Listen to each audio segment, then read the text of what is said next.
Hello， 大家好。冬天天气特别的干燥，这时候呢，好多小朋友呢就容易咳嗽。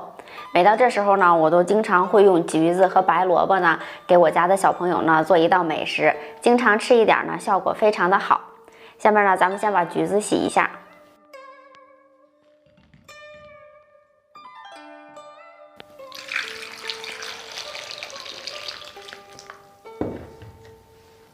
因为一会儿呢，咱们要用到橘子皮，所以一定要把橘子呢仔细的清洗干净。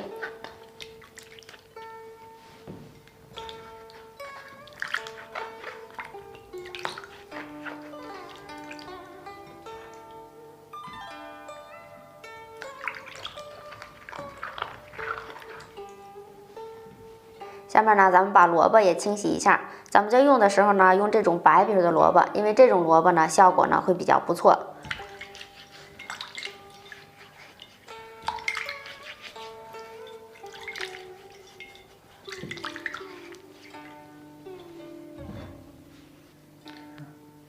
咱们先把萝卜切成片儿，萝卜呢不需要用到的太多，有2片就可以。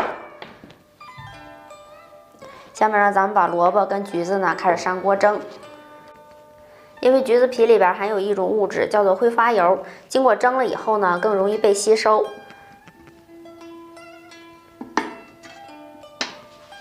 盖上锅盖，大火蒸2分钟左右。在蒸橘子的时候呢，这个时间一定要看好了，不能蒸的时间过长。如果过长了以后，橘子吃起来口感呢会发苦。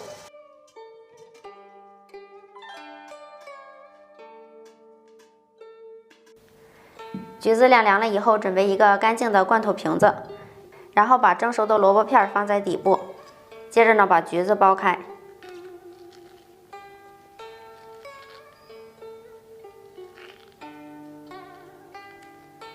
把橘子皮也放进来，我们放进2个橘子皮就可以。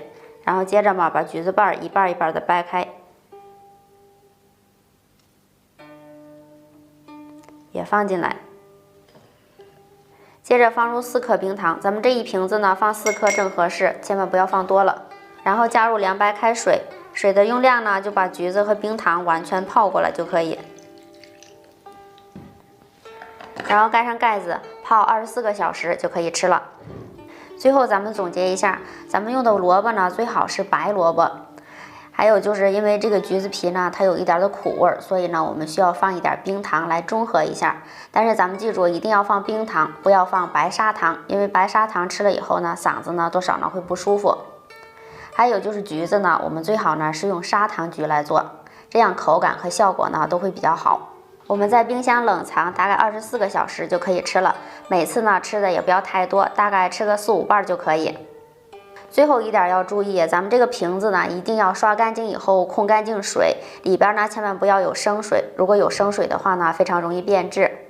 好了，我们今天的视频呢就分享到这儿，下期视频再见。